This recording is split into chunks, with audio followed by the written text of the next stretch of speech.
Aku sawar pelakor dengan segepok uang di acara hari jadi perusahaanku. Ku buat ia malu di depan banyak orang. Namaku Rani Prameswari. Di usia 32 tahun, aku telah mencapai banyak hal yang orang-orang seumuranku mungkin hanya bisa impikan. Aku adalah pendiri dan CEO Rani Glamour & Co., sebuah perusahaan kecantikan dan fashion yang kini menjadi salah satu nama besar di industri ini. Dulu, aku hanyalah gadis desa yang datang ke Jakarta dengan mimpi-mimpi besar dan sedikit uang di saku. Kini, aku memiliki segalanya. Gedung perkantoran megah di pusat kota, rumah mewah di kawasan elit Menteng, mobil sport yang selalu menarik perhatian, dan ribuan karyawan yang menggantungkan hidup pada perusahaanku. Tapi tahukah kamu? Kadang-kadang, saat semua orang sudah tidur dan aku duduk sendirian di ruang kerjaku yang luas, aku merasa seperti ada sesuatu yang hilang. Mungkin karena aku jarang punya waktu untuk diriku sendiri. Atau mungkin karena hubunganku dengan Adit, suamiku, semakin renggang akhir-akhir ini. Kami menikah 6 tahun lalu, dan dulu kami begitu bahagia. Namun kesibukan kami masing-masing membuat kami seperti dua orang asing yang tinggal di bawah satu atap. Aku tahu dia bekerja keras sebagai pengacara di firma ternama, tapi rasanya seperti kita tidak pernah benar-benar bertemu lagi. Malam ini, aku duduk di meja kerjaku yang dipenuhi dokumen-dokumen persiapan untuk acara ulang tahun ke-10 perusahaan minggu depan. Ini adalah momen besar dalam hidupku. Sebuah pesta mewah di Hotel Bintang 5, dengan tamu-tamu dari kalangan sosialita, pebisnis ternama, dan influencer yang akan membantu memperluas jaringan bisnisku. Tapi entah kenapa, semakin dekat hari itu, semakin berat rasanya di hatiku. Aku memandang keluar jendela, melihat lampu-lampu kota yang berkilauan. Jakarta malam hari selalu indah, tapi kadang juga terasa dingin dan kosong. Aku menghela napas panjang lalu mengambil secangkir teh hijau hangat yang biasa menemani malam-malamku. Saat itulah mataku tertuju pada sebuah email baru masuk di laptopku. Subjeknya sederhana. Peringatan penting untuk Rani Glamour & Co. Aku membuka email itu dengan penasaran. Isinya singkat, hanya beberapa baris teks tanpa nama pengirim. Hati-hati. Ada orang di lingkaran dekatmu yang sedang berusaha menjatuhkanmu. Cari tahu siapa dia sebelum semuanya terlambat. Jantungku berdegup kencang. Siapa yang mengirim ini? Apakah ini hanya lelucon atau ancaman serius? Aku mencoba melacak alamat IP pengirim, tapi ternyata email itu dikirim melalui server anonim. Rasanya seperti ada batu besar yang tiba-tiba menekan dadaku. Apakah ini tentang perusahaan? Atau mungkin tentang kehidupan pribadiku? Akhir-akhir ini, memang ada beberapa hal yang membuatku curiga. Beberapa klien penting tiba-tiba membatalkan kerja sama mereka tanpa alasan jelas. Lalu ada rumor-rumor kecil di kantor bahwa ada seseorang yang diam-diam memberi informasi kepada kompetitor. Aku pikir itu hanya gosip belaka, tapi email ini membuatku mulai meragukan semuanya. Aku menutup laptop dan meneguk tehku sampai habis. Pikiranku melayang pada Lia, asisten senior yang selama ini sangat kupercayai. Dia adalah salah satu karyawan pertama yang bergabung dengan perusahaan, dan selama ini dia tampak setia. Tapi akhir-akhir ini, aku sering melihatnya berbicara di telepon dengan nada rendah, dan dia selalu berhenti bicara saat aku mendekat. Apakah dia terlibat dalam semua ini? Keesokan harinya, aku memutuskan untuk menyelidiki lebih dalam. Aku meminta tim IT untuk memeriksa sistem keamanan perusahaan, dan hasilnya mengejutkan. Ada beberapa data rahasia yang berhasil dicuri. Aku tidak tahu siapa pelakunya, tapi aku yakin mereka masih berada di lingkaran dekatku. Di tengah semua kebingungan ini, aku mendengar desas-desus dari beberapa staf junior. Katanya, Lia diam-diam menjalin hubungan spesial dengan Adit. Hatiku langsung terasa seperti disayat-sayat. Apakah Adit benar-benar berselingkuh dengannya? Apakah Lia bukan hanya pengkhianat di perusahaan, tapi juga penghancur rumah tanggaku? Aku tidak bisa tidur malam itu. Setiap kali aku memejamkan mata, bayangan Lia dan Adit bersama membuatku ingin menangis. Aku mencoba menenangkan diri dengan berkata bahwa ini semua mungkin hanya spekulasi. Tapi di dalam hati, aku tahu ada sesuatu yang tidak beres. Aku harus mencari tahu kebenarannya. apapun yang terjadi. Pagi-pagi sekali, aku bangun dan memutuskan untuk pergi ke kantor lebih awal. Aku ingin melihat sendiri apa yang sebenarnya terjadi. Di dalam mobil, aku memandang pantulan wajahku di kaca. Spion, mataku tampak lelah dan ada lingkaran hitam di bawahnya. Aku tersenyum getir. Betapa ironisnya. Di luar, semua orang menganggapku sebagai wanita kuat dan sukses. Tapi di dalam, aku hanyalah seorang wanita yang merasa kesepian dan dikhianati. Saat aku memarkir mobil di depan gedung kantor, aku menyadari bahwa hari ini akan menjadi awal dari sesuatu yang besar. Mungkin sebuah kebenaran yang menyakitkan, atau mungkin sebuah perubahan yang akan mengubah hidupku selamanya. Aku menghela napas panjang, lalu melangkah masuk ke gedung dengan kepala tegak. Aku harus tetap kuat, karena inilah hidupku. Dan aku tidak akan membiarkan siapapun menghancurkannya tanpa perlawanan. Hari itu dimulai dengan perasaan tidak nyaman yang terus menggelayuti pikiranku. Aku berusaha untuk tetap fokus pada pekerjaan, tapi pikiran tentang Lia dan Adit terus muncul di benakku, seperti bayangan gelap yang tak bisa kuhindari. Setiap kali, aku melihat Lia tersenyum manis padaku, atau mendengar suara tawanya di ruang kerja, rasanya seperti ada sesuatu yang menusuk jantungku. Apakah dia benar-benar menjalin hubungan dengan Adit? Dan jika iya, bagaimana mungkin dia bisa berpura-pura begitu baik di depanku? Aku mencoba menenangkan diri dengan berkata bahwa ini semua mungkin hanya spekulasi. Tapi semakin aku memikirkannya, semakin sulit untuk mengabaikan desas-desus yang kudengar. Lagi pula, akhir-akhir ini Adit memang sering pulang larut malam dengan alasan lembur di firma pengacara. Aku jarang bertemu dengannya, bahkan saat kami tinggal di bawah satu atap.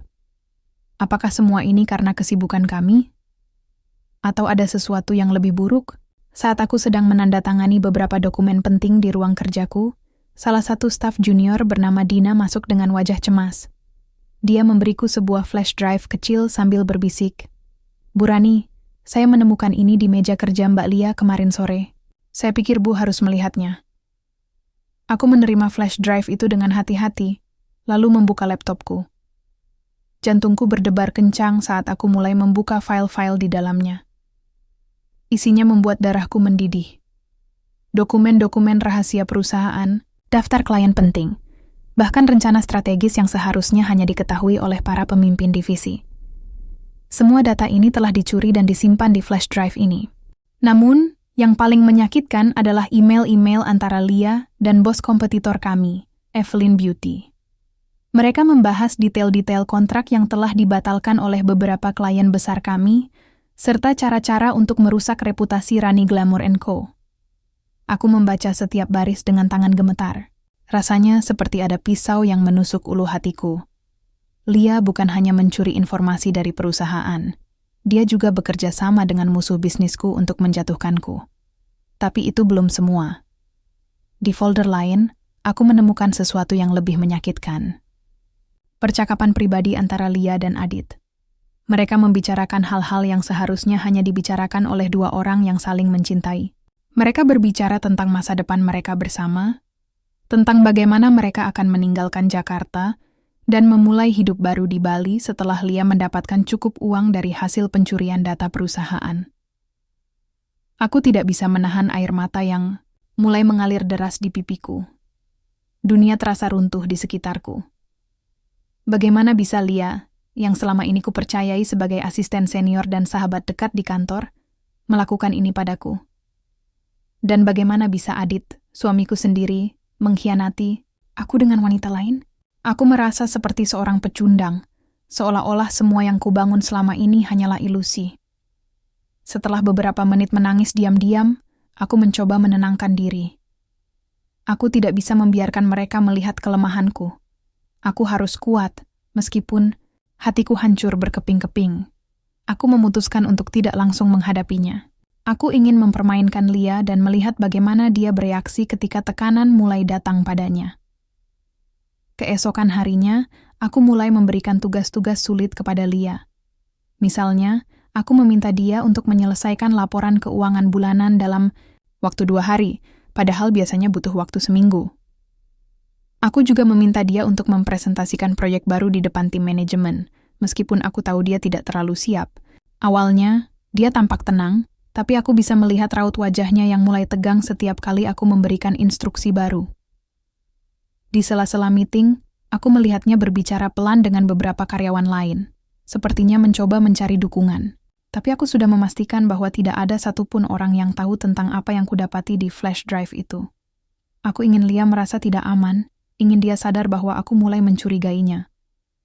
Beberapa hari kemudian, saat kami sedang rapat mingguan, aku sengaja mempertanyakan beberapa keputusan yang diambil oleh Lia di divisinya. Aku menyoroti kesalahan-kesalahan kecil yang mungkin terlihat sepele bagi orang lain, tapi cukup untuk membuatnya panik. Matanya mulai terlihat gugup, dan tangannya gemetar saat dia mencoba menjelaskan. Aku bisa melihat bahwa dia mulai kehilangan kendali. Namun, yang paling menyakitkan adalah ketika aku melihat Lia dan Adit berbicara di parkiran kantor. Aku melihat mereka dari jendela ruang kerjaku. Mereka tertawa dan berbicara akrab, seolah-olah tidak ada yang salah.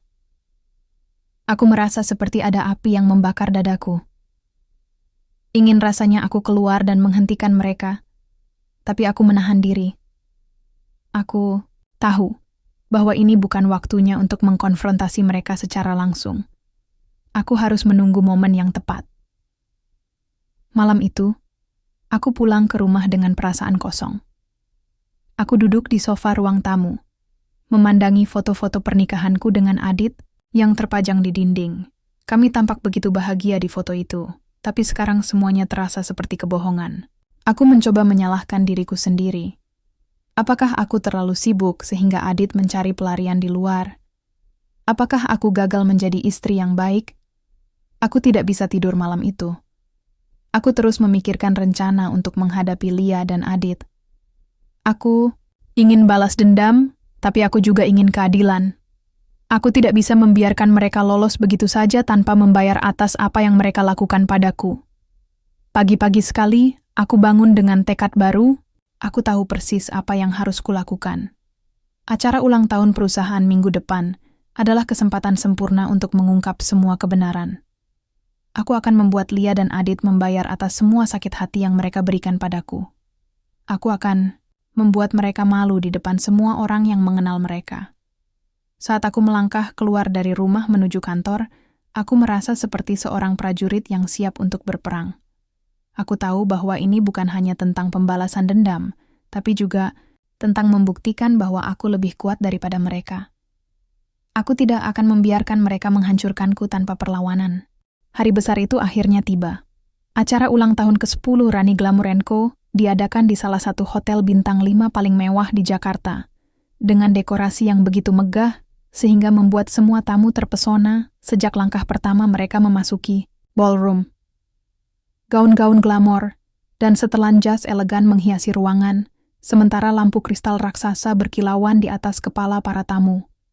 Musik lembut dari orkestra melengkapi suasana malam yang tampak sempurna. Namun, di balik senyum anggun yang kupasang di wajahku, hatiku dipenuhi oleh amarah dan ketegangan. Malam ini bukan hanya tentang perayaan kesuksesan perusahaan. Ini adalah panggung untuk membongkar semua kebohongan dan pengkhianatan yang telah merusak hidupku selama berbulan-bulan. Aku tidak bisa menunggu lebih lama lagi untuk menghadapkan Lia dan Adit pada kebenaran di depan semua orang. Aku sudah mempersiapkan segalanya dengan sangat hati-hati. Rekaman CCTV yang menunjukkan Lia bertemu bos kompetitor kami telah aku transfer ke layar besar di tengah ballroom. Flash drive yang ditemukan, Dina juga sudah diamankan sebagai bukti tambahan. Bahkan, aku telah meminta tim IT untuk menyimpan salinan data-data itu di cloud sebagai cadangan jika terjadi sesuatu tak terduga. Tidak ada ruang bagi mereka untuk melarikan diri tanpa menghadapi konsekuensi. Saat aku berdiri di dekat podium, menyambut para tamu dengan senyuman ramah, mataku sesekali mencuri pandang ke arah Lia dan Adit. Lia hadir malam ini dengan gaun merah menyala yang pastinya dibeli menggunakan uang hasil pencurian data perusahaan. Dia tampak percaya diri, bahkan sedikit sombong, saat berbincang dengan beberapa influencer ternama. Di sisi lain, Adit berusaha terlihat tenang, tapi aku bisa melihat keringat dingin mulai muncul di dahinya. Mereka berdua belum menyadari bahwa malam ini akan menjadi mimpi buruk bagi mereka. Ketika acara dimulai, MC mengumumkan bahwa aku akan memberikan pidato singkat sebelum pemotongan kue ulang tahun. Saat namaku disebutkan, tepuk tangan meriah menggema di ruangan. Aku naik ke podium dengan langkah mantap, meskipun lututku gemetar karena gugup. Mikrofon di tanganku terasa dingin, tapi aku tahu bahwa inilah momen yang telah aku tunggu-tunggu. Selamat malam, para tamu undangan sekalian, kataku dengan suara yang terdengar tenang, meskipun di dalam hatiku badai emosi sedang berkobar. Malam ini adalah malam yang sangat istimewa bagi saya dan seluruh tim Rani Glamour & Co. Kami telah melewati banyak tantangan selama 10 tahun terakhir, dan malam ini adalah bukti nyata dari kerja keras serta dedikasi kami. Para tamu tersenyum dan bertepuk tangan, tapi aku segera mengubah nada bicaraku.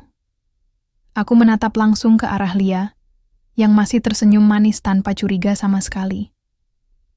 Namun, ada satu hal penting yang ingin saya ungkapkan malam ini. Selama beberapa bulan terakhir, saya menyadari bahwa ada seseorang di lingkaran dekat saya yang telah mencoba menjatuhkan reputasi perusahaan ini. Seseorang yang tidak hanya mencuri informasi rahasia, tetapi juga bekerja sama dengan pesaing kami untuk menghancurkan segala sesuatu yang telah kami bangun bersama. Suasana ruangan langsung berubah hening. Semua mata tertuju padaku, termasuk Lia yang mulai tampak gelisah. Dia berusaha tersenyum tipis, tapi aku bisa melihat raut wajahnya yang mulai pucat. Aku melanjutkan dengan nada yang lebih tajam. Dan, bukan hanya itu. Orang ini juga telah mengkhianati kepercayaan pribadi saya dengan cara yang paling menyakitkan.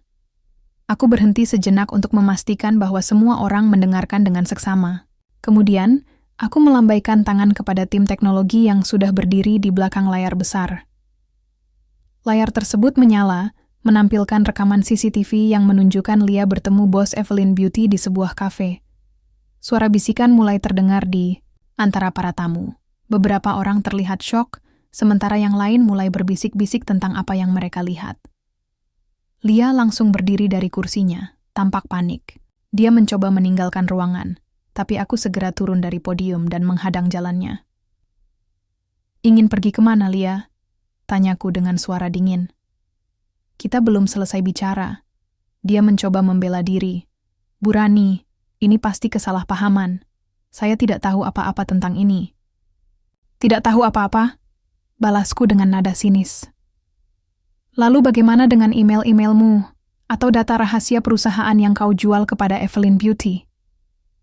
Wajah Lia semakin pucat. Para tamu mulai bergumam, dan beberapa orang bahkan mulai merekam kejadian ini dengan ponsel mereka.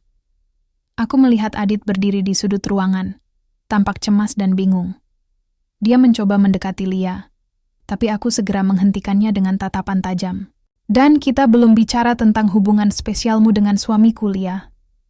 Lanjutku dengan suara yang cukup keras, agar semua orang bisa mendengarnya. "Apakah kalian pikir aku tidak akan mengetahuinya? Apakah kalian benar-benar mengira aku akan membiarkan kalian menghancurkan hidupku tanpa perlawanan?" Adit tampak seperti ingin mengebor lubang dan bersembunyi di dalamnya. Wajahnya merah padam karena malu, sementara Lia hanya bisa menundukkan kepalanya, tidak mampu berkata apa-apa. Para tamu mulai berbisik-bisik, beberapa dari mereka bahkan tampak mengecam Lia dan Adit secara terang-terangan. Aku mengambil segepok uang dari tas yang sudah kusiapkan sebelumnya.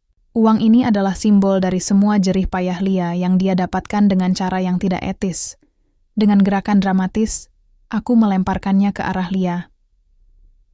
"Ini untukmu, Lia. Bayaran atas semua usahamu merusak rumah tangga dan bisnisku. Semoga cukup untuk membeli hati nuranimu." Semua orang terdiam. Ruangan itu seolah berhenti bernapas. Lia menangis terseduh-seduh, sementara Adit hanya bisa menatapku dengan mata penuh penyesalan. Aku merasakan campuran antara lega dan marah yang mendidih di dalam diriku. Ini adalah momen yang telah aku impikan selama berbulan-bulan. Momen di mana aku berhasil mengungkap kebenaran dan membuat mereka membayar atas semua yang telah mereka lakukan. Setelah beberapa detik yang terasa seperti berjam-jam, aku kembali ke podium. Aku menatap para tamu dengan tenang, meskipun hatiku masih berdebar kencang. Saya harap malam ini menjadi pelajaran bagi kita semua, kebohongan dan pengkhianatan mungkin bisa disembunyikan untuk sementara waktu, tapi pada akhirnya kebenaran selalu terungkap. Dan bagi siapa saja yang mencoba menjatuhkan saya atau perusahaan ini, ingatlah bahwa saya tidak akan pernah menyerah tanpa perlawanan. Tepuk tangan meriah kembali menggema di ruangan. Banyak tamu yang mendekatiku untuk memberikan dukungan, sementara Lia dan Adit hanya bisa duduk diam, malu dan terhina di depan semua orang. Aku merasa seperti beban besar telah terangkat dari pundakku.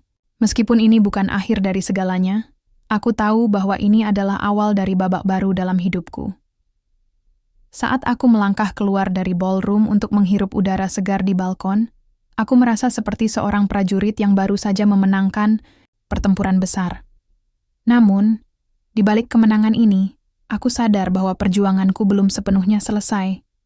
Masih ada banyak hal yang harus aku perbaiki, hubunganku dengan Adit, masa depan perusahaan, dan yang paling penting, diriku sendiri.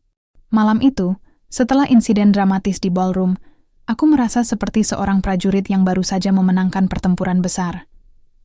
Namun, kemenangan ini tidak datang tanpa biaya. Hatiku masih terluka, dan meskipun aku berhasil menyingkap kebenaran, serta membuat Lia dan Adit malu di depan semua orang, aku tahu bahwa perjuanganku belum sepenuhnya selesai. Aku harus bangkit dari abu pengkhianatan ini dan membangun kembali hidupku. Setelah acara berakhir, para tamu mulai meninggalkan hotel dengan berbagai reaksi. Beberapa memberikan dukungan penuh padaku, sementara yang lain hanya bisa bergosip tentang apa yang mereka lihat malam itu. Aku mencoba tersenyum dan mengucapkan terima kasih kepada mereka yang mendekatiku, tapi hatiku terasa kosong. Semua sorotan, media, semua tepuk tangan, semuanya terasa hampa saat aku menyadari bahwa rumah tanggaku mungkin sudah tak bisa diselamatkan lagi. Adit mencoba mendekatiku saat aku sedang duduk sendirian di kursi panjang di sudut ruangan.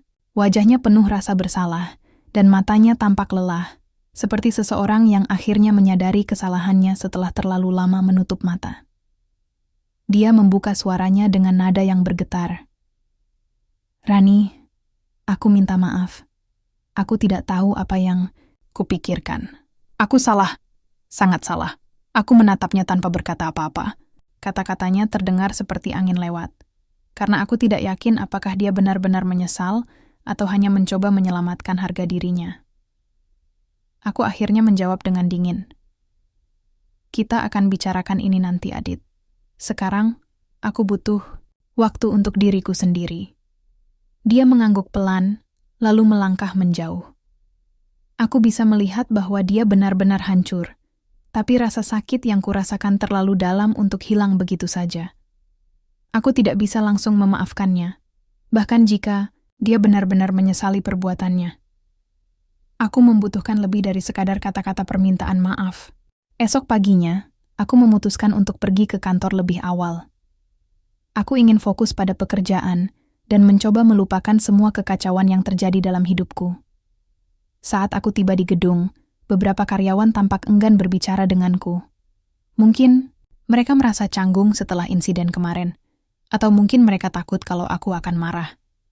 Tapi aku mencoba untuk tetap tenang dan profesional. Ini adalah perusahaanku, dan aku tidak akan membiarkan masalah pribadi mengganggu bisnisku. Di meja kerjaku, aku mulai menyusun rencana untuk memperbaiki reputasi perusahaan.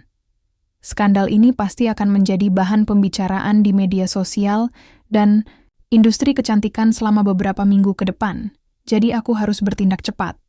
Aku memutuskan untuk meluncurkan produk baru yang inovatif, seri perawatan kulit alami yang ramah lingkungan. Ini adalah proyek yang sudah lama aku rencanakan, tapi aku mempercepat peluncurannya sebagai cara untuk menunjukkan bahwa Rani Glamour & Co masih kuat dan relevan. Namun, di balik semua rencana bisnis ini, aku juga mulai merenungkan kehidupan pribadiku. Aku menyadari bahwa aku tidak bisa terus-menerus menyalahkan Adit atau Lia atas semua yang terjadi. Ada bagian dari diriku yang juga harus dipertanyakan. Apakah aku terlalu sibuk sehingga aku melupakan hubungan kami? Apakah aku gagal menjadi istri yang baik? Pertanyaan-pertanyaan ini terus menghantuiku, membuatku sulit tidur di malam hari. Untuk pertama kalinya dalam bertahun-tahun, Aku memutuskan untuk mengambil cuti beberapa hari. Aku pergi ke Bali, tempat yang sering aku impikan untuk berlibur, tapi selalu tertunda karena pekerjaan. Di sana, aku tinggal di sebuah villa kecil di pinggir pantai, jauh dari hiruk-pikuk Jakarta. Aku menghabiskan waktu berjam-jam hanya duduk di tepi pantai, mendengarkan suara ombak, dan merenungkan apa yang sebenarnya aku inginkan dalam hidup ini. Aku juga memutuskan untuk menjalani terapi. Selama ini, aku selalu menganggap diriku kuat dan mandiri, tapi aku menyadari bahwa ada banyak hal yang aku pendam dalam-dalam, rasa tidak aman, ketakutan, dan kecemasan yang selama ini kusembunyikan di balik topeng kesuksesan. Terapis yang aku temui membantuku untuk lebih memahami diriku sendiri dan belajar menerima bahwa tidak apa-apa untuk merasa rapuh. Bahwa menjadi manusia berarti mengakui kelemahan kita, bukan hanya menampilkan kekuatan kita kepada dunia.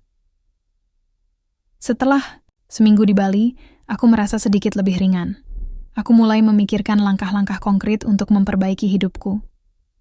Aku memutuskan untuk memberikan kesempatan kedua kepada Adit, tapi kali ini dengan batasan yang jelas. Aku ingin membangun kembali hubungan kami, tapi aku juga ingin memastikan bahwa dia benar-benar berkomitmen untuk memperbaiki segalanya. Kami mulai menjalani konseling pernikahan bersama-sama, dan meskipun prosesnya lambat, aku bisa melihat bahwa Adit benar-benar berusaha untuk berubah. Saat aku kembali ke Jakarta, aku merasa seperti orang yang berbeda. Aku lebih tenang, lebih percaya diri, dan lebih siap untuk menghadapi tantangan apapun yang mungkin muncul di masa depan.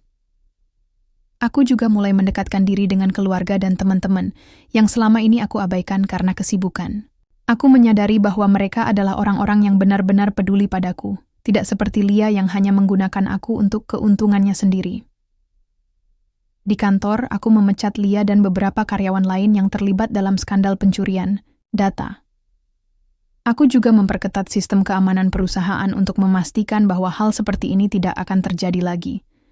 Produk baru yang aku luncurkan mendapat sambutan luar biasa dari pasar, dan media mulai melupakan skandal itu karena fokus mereka beralih ke inovasi yang kami tawarkan. Namun, di tengah semua pencapaian ini, aku masih merasakan ada sesuatu yang belum terselesaikan. Aku tahu bahwa Lia bukan satu-satunya dalang di balik semua masalah ini. Ada seseorang di balik layar yang belum aku ketahui. Seorang figur misterius yang sepertinya memiliki dendam pribadi padaku. Siapa dia? Dan apa motifnya? Pikiran ini terus menghantuiku, meskipun aku mencoba untuk tidak terlalu memikirkannya. Aku tahu bahwa aku tidak bisa terus hidup dalam ketakutan atau kecurigaan. Aku harus tetap maju, meskipun ada bayangan gelap yang masih mengintai di ujung jalan. Saat aku duduk di ruang kerjaku di sore hari, memandangi lampu-lampu kota yang mulai menyala, aku tersenyum tipis. Aku telah melalui badai yang hebat, dan aku masih berdiri tegak. Mungkin ini bukan akhir dari segalanya, tapi aku tahu bahwa aku lebih kuat daripada yang aku kira. Aku siap untuk menghadapi apapun yang akan datang selanjutnya. Setelah beberapa minggu berlalu, hidupku mulai terasa lebih stabil. Bisnis berjalan lancar, produk baru yang aku luncurkan mendapat sambutan hangat dari pasar, dan hubunganku dengan Adit perlahan-lahan mulai membaik meskipun masih ada ketegangan di antara kami. Aku merasa seperti telah menemukan keseimbangan baru dalam hidupku, meskipun bayang-bayang masa lalu sesekali masih menghantuiku. Namun, ada satu hal yang terus mengganggu pikiranku, misteri tentang siapa yang sebenarnya berada di balik semua ini. Lia mungkin adalah pelaku utama yang menjalankan rencana pengkhianatan, tapi aku tahu bahwa dia tidak bekerja sendiri. Ada seseorang yang mendalangi semuanya, seseorang yang memiliki dendam pribadi padaku. Siapa dia? Dan apa motifnya? Pertanyaan-pertanyaan itu terus berputar di benakku setiap malam saat aku duduk di balkon apartemenku, memandangi langit Jakarta yang dipenuhi cahaya lampu. Aku mencoba menenangkan diri dengan berkata bahwa mungkin ini hanya paranoia, tapi naluriku mengatakan bahwa ada sesuatu yang lebih besar di balik semua ini. Aku tidak bisa begitu saja melupakan perasaan itu. Suatu hari, saat aku sedang rapat dengan tim manajemen di kantor, salah satu staf senior bernama Riko mendekatiku dengan wajah serius. Dia memberiku sebuah amplop kecil yang tampak biasa, tapi matanya mengisyaratkan bahwa ada sesuatu yang penting di dalamnya. "Bu Rani, ini saya temukan di meja kerja Lia sebelum dia dipecat," katanya pelan. Saya baru ingat untuk memberikannya karena saya pikir ini mungkin relevan. Aku menerima amplop itu dengan rasa penasaran. Saat aku membukanya, aku menemukan sebuah kartu nama polos tanpa nama atau logo. Di belakang kartu itu tertulis nomor telepon dengan tulisan tangan yang rapi. Hubungi aku jika ingin tahu kebenarannya. Jantungku langsung berdebar kencang. Apakah ini petunjuk menuju dalang sebenarnya? Setelah rapat selesai, aku segera kembali ke ruang kerjaku dan mencoba menelepon nomor tersebut. Setelah beberapa kali nada dering, seseorang menjawab dengan suara yang terdengar dingin dan profesional. "Halo?" kata suara itu. "Halo, ini Rani Prameswari. Saya mendapatkan kartu nama ini dari seseorang. Bisa jelaskan maksudnya?" tanyaku, dengan nada hati-hati. Ada jeda singkat di ujung telepon sebelum orang itu menjawab. "Jika Anda ingin tahu siapa yang benar-benar bertanggung jawab atas semua masalah Anda, datanglah ke kafe di Plaza Senayan pukul 7 malam nanti. Datang sendiri. Jangan bawa siapapun." Aku merasa waspada tapi juga penasaran. Ini adalah kesempatan untuk mengetahui kebenaran, meskipun risikonya tidak kecil.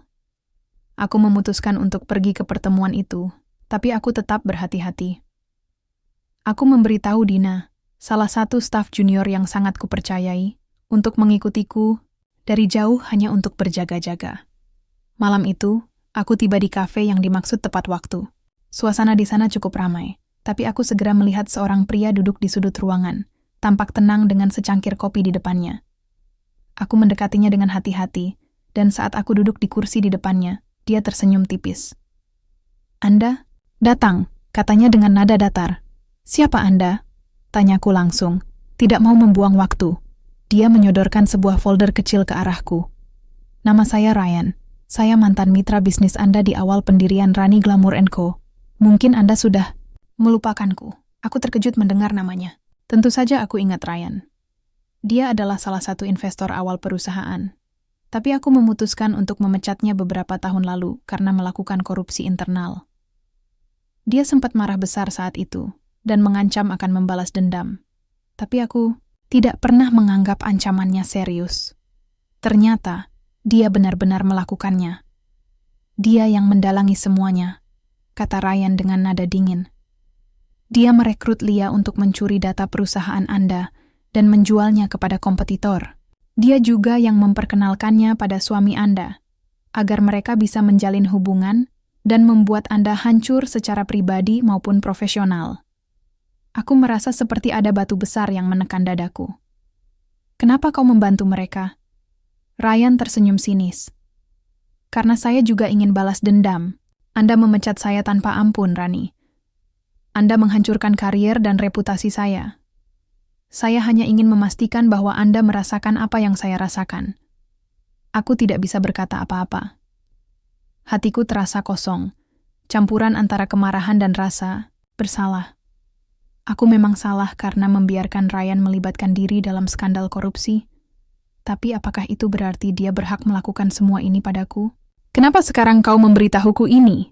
tanyaku akhirnya. "Karena saya lelah bersembunyi," jawabnya dengan nada letih. "Dan karena saya tahu Anda sudah cukup kuat untuk menghadapi kebenaran. Tapi ingat satu hal, Rani. Karma selalu berputar. Saya sudah mendapatkan apa yang pantas saya dapatkan. Dan sekarang giliran Anda untuk memutuskan apa yang akan Anda lakukan dengan informasi ini." Setelah pertemuan itu, aku pulang ke rumah dengan pikiran yang kacau.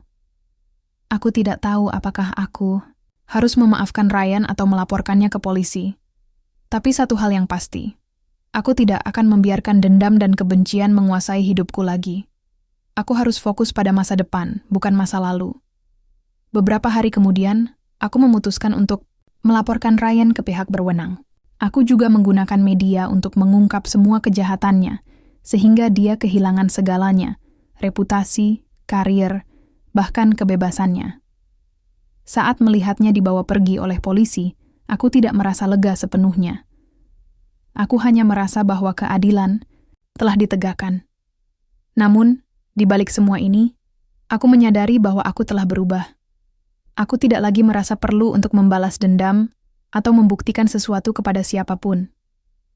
Aku hanya ingin menjadi versi terbaik dari diriku sendiri, baik sebagai pemimpin perusahaan maupun sebagai pribadi. Aku memutuskan untuk mendirikan yayasan bagi perempuan yang menjadi korban pengkhianatan dan manipulasi, agar mereka bisa mendapatkan dukungan yang mereka butuhkan.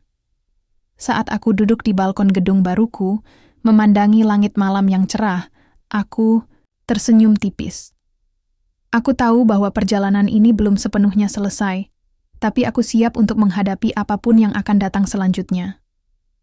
Aku telah bangkit dari abu, dan kali ini aku lebih kuat daripada sebelumnya. Beberapa minggu setelah Ryan dibawa ke kantor polisi, aku merasa seperti telah menutup babak terakhir dari perjalanan panjang ini. Media ramai membahas skandal korupsi dan balas dendamnya terhadap Rani Glamour & Co. Namanya hancur, karier bisnisnya berantakan, dan dia sekarang berada di balik jeruji besi. Meskipun demikian, aku tidak merasa puas atau lega sepenuhnya.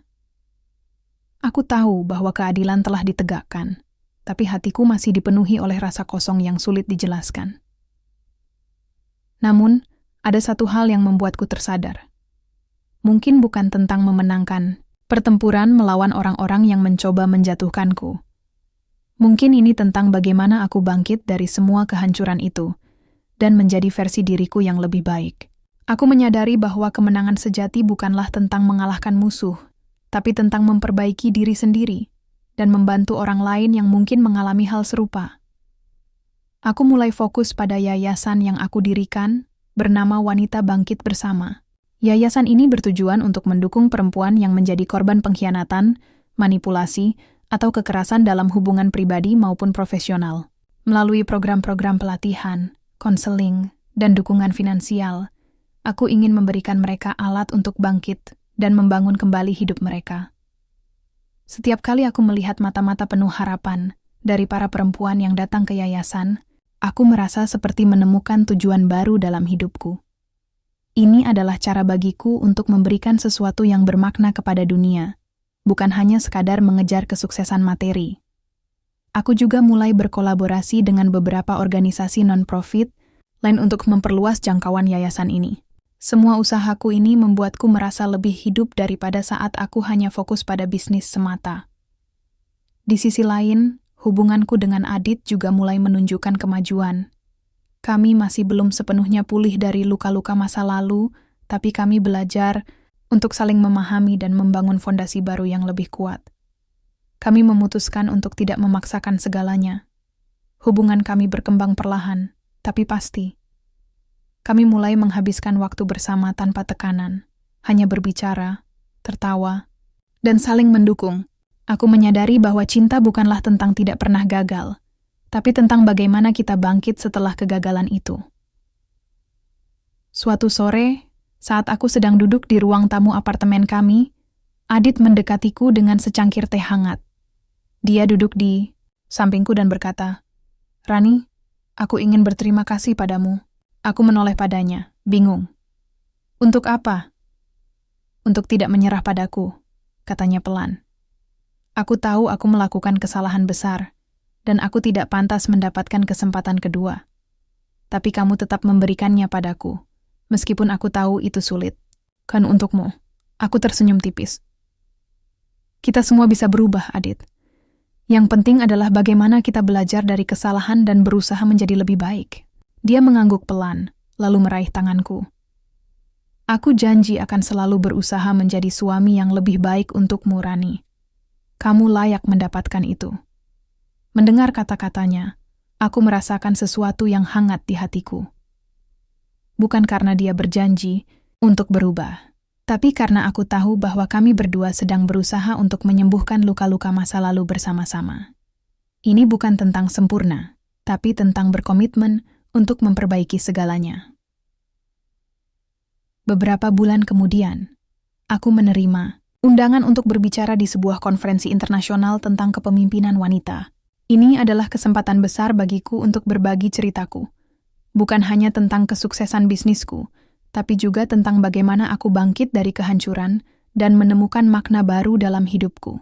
Saat aku berdiri di podium, melihat ribuan pasang, mata yang menatapku, aku merasa seperti seorang prajurit yang akhirnya menemukan kedamaian setelah bertahun-tahun berperang Kehidupan tidak pernah mudah, kataku dengan suara yang mantap.